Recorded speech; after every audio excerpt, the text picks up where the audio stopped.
Hi everyone, welcome back to Neela creation. Friends, ನಾನಿವತ್ತು thread bangle ಮಾಡೋದು ಹೇಗಂತ ತೋರಿಸ್ತೀನಿ. ಸಿಂಪಲ್ ಆಗಿರೋದು, ಬನ್ನಿ ನೋಡೋಣ.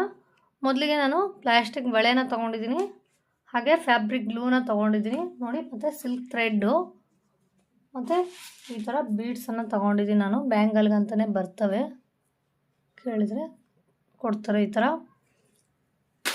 ನಂತರ ನೋಡಿ, ನಾನು ಈ ಥರ ಎಕ್ಸಾಮ್ ಪ್ಯಾಡ್ಗೆ ಥ್ರೆಡನ್ನು ಸುತ್ಕೊತಾ ಇದ್ದೀನಿ.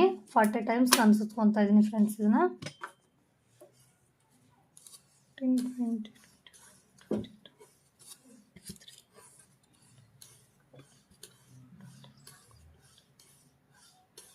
ನೋಡಿ, ಈ ಥರ ಸುತ್ಕೊಂಡ್ಬಿಟ್ಟು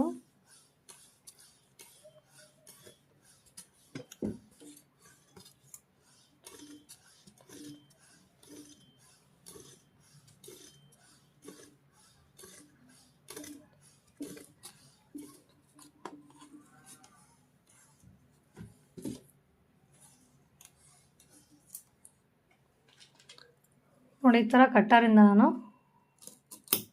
ಇಷ್ಟಕ್ಕೆ ಕಟ್ ಮಾಡ್ಕೊಂಡ್ಬಿಡ್ಬೇಕು.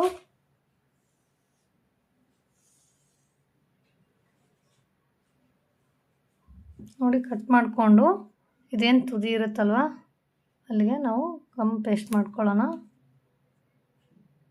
ಈ ಥರ ಇರಬೇಕು. ಇದೊಂದು ಸ್ವಲ್ಪ ಗಮ್ ಆರಲಿ ಫ್ರೆಂಡ್ಸ್, ಇದು ಆರಿಂದೆ. ನೋಡಿ, ಇದಕ್ಕೆ ಈಗ ಬ್ಯಾಂಗಲ್ಗೆ ನಾವು ಒಂದು ಸ್ವಲ್ಪ ಗಮ್ ಹಾಕ್ಕೊಂಡ್ಬಿಟ್ಟು ಇದೇನು ದಾರಕ್ಕೆ ಹಾಕ್ಕೊಂಡಿದ್ವಲ್ಲ ಇದನ್ನು ಅಂಟಿಸ್ಕೊಂಡು ಒಂದು ಸ್ವಲ್ಪ ಹೊತ್ತು ಬಿಡೋಣ, ಇದು ಆರೋವರೆಗೂ. ಕರೆಕ್ಟಾಗಿ ಈ ಥರ ಮಾಡಿಕೊಂಡು ಸ್ವಲ್ಪ ಗಮ್ ಆರೋವರೆಗೂ ಬಿಟ್ಕೊಳ್ಳೋಣ ಫ್ರೆಂಡ್ಸ್. ಇದನ್ನು ನೋಡಿ ಫ್ರೆಂಡ್ಸ್, ಇದು ಒಣಗಿದ ಮೇಲೆ ಈ ಥರ ಈ ಕೈಯಲ್ಲಿ ನಾವು ಈ ಬೆರಳಿನಲ್ಲಿ ನಾವು ಇಟ್ಕೊಂಡ್ಬಿಟ್ಟು ಟೈಟಾಗಿ ಈ ಥರ ದಾರಾನ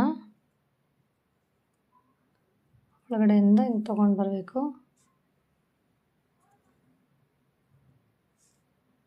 ತೊಗೊಂಬಂದ್ಬಿಟ್ಟು ನೋಡಿ, ಈ ಥರ ಟೈಟಾಗಿ ಸುತ್ಕೋಬೇಕು.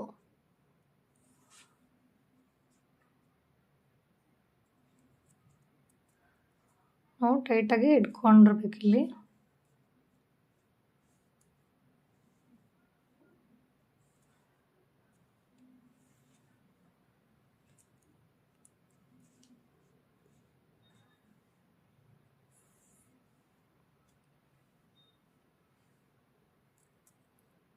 ಒಂದು ಲೆಫ್ಟ್ ಕೈಯಲ್ಲಿ ನಾವು ಬೆರಳಲ್ಲಿ ಇಟ್ಕೊಂಡ್ಬಿಟ್ಟು ರೈಟ್ ಹ್ಯಾಂಡಿಂದ ಹಿಂಗೆ ಸುತ್ಕೋಬೇಕು.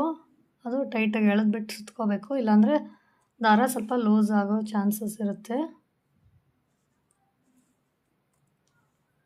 ನೋಡಿ, ಈ ಥರ ಬರ್ತಾ ಇರುತ್ತೆ. ಇದು ಸ್ವಲ್ಪ ನೀಟಾಗಿ ಕಾಣೋ ಥರ ನಾವು ದಾರಾನ ಟೈಟಾಗಿ ಇಟ್ಕೋಬೇಕು ಫ್ರೆಂಡ್ಸ್. ಇದನ್ನು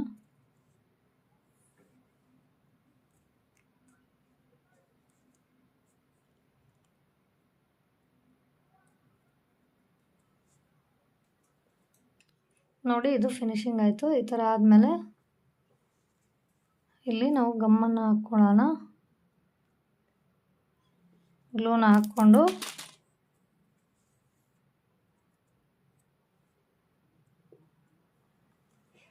ಇಲ್ಲಿಗೆ ನಾವು ಕಟ್ ಮಾಡ್ಕೊಳ್ಳೋಣ. ನೀಟಾಗಿ ಕಟ್ ಮಾಡ್ಕೋಬೇಕು. ಒಂದು ಸ್ವಲ್ಪ ಇದಾದ್ರೂ ಬ್ಯಾಂಗಲ್ಲೇ ಇದಾಗುತ್ತೆ. ನೋಡಿ, ಈ ಥರ ಕಟ್ ಆದಮೇಲೆ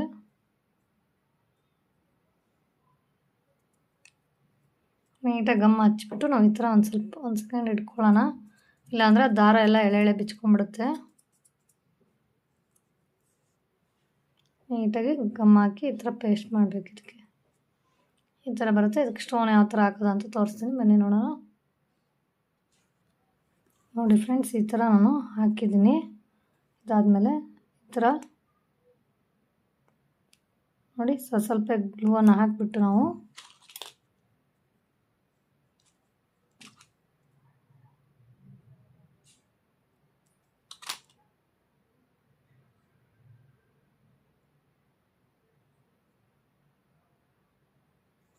ಈ ಥರ ಒಂದೊಂದನ್ನೇ ನಾವು ಗ್ಲೂ ಹಾಕ್ಕೊಂಡು ಕೂರಿಸ್ಕೋಬೇಕಾಗತ್ತೆ ಸ್ಟೋನನ್ನು.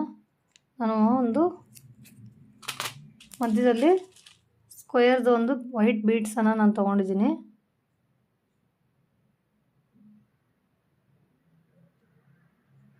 ನೋಡಿ ಈ ಥರ ಕಾಣಿಸುತ್ತೆ.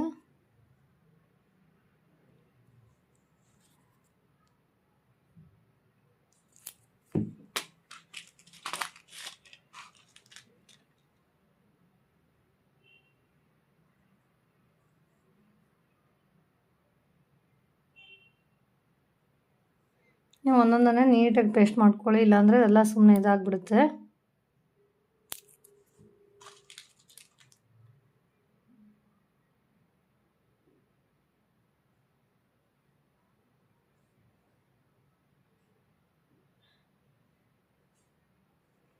ನೋಡಿ ಈ ಥರ ಬರುತ್ತೆ. ನೋಡಿ ಫ್ರೆಂಡ್ಸ್, ಇವಾಗ ಲಾಸ್ಟ್ ಒಂದು ಹಾಕ್ತಾಯಿದ್ದೀನಿ ನಾನು.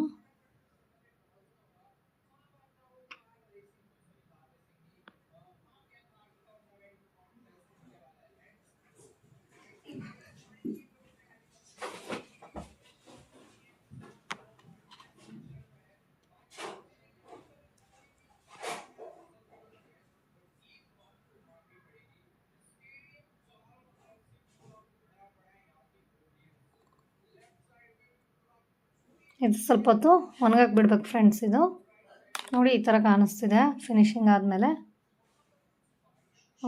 ಗಮ್ ಹಾಕಬೇಕಾದ್ರೆ ನೀಟಾಗಿ ಹಾಕ್ಕೋಬೇಕು. ನೋಡಿ ಆಲ್ರೆಡಿ ಒಂದು ಮಾಡಿದ್ದೀನಿ. ನೋಡಿ ಫ್ರೆಂಡ್ಸ್, ಈ ಥರ ಕಾಣಿಸುತ್ತೆ. ನೀವು ಸಾರಿ ಮ್ಯಾಚಿಂಗು ಯಾವ್ದು ಬೇಕಾದರೂ ಮಾಡ್ಕೋಬೋದು. ಈ ವಿಡಿಯೋ ನಿಮ್ಗೆ ಇಷ್ಟ ಆಗಿದ್ದರೆ ನಮ್ಮ ಚಾನಲ್ಗೆ ಸಬ್ಸ್ಕ್ರೈಬ್ ಮಾಡಿಕೊಂಡು ವಿಡಿಯೋಗೆ ಒಂದು ಲೈಕ್ ಮಾಡೋದನ್ನು ಮರೆಯೋಕ್ಕೆ ಹೋಗಬೇಡಿ friends. Thank you for watching.